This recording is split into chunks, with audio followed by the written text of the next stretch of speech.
Hello everyone. Today we talk about how to fix the app of Waze. We will go to settings. Then we click on apps. After that we search the app Waze and we click. They will on for stop. After that we go to storage. Then we click on clear cache.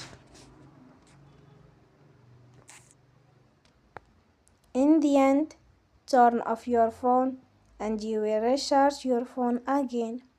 Don't forget to support us by like and subscribe. See you next time and thank you for watching.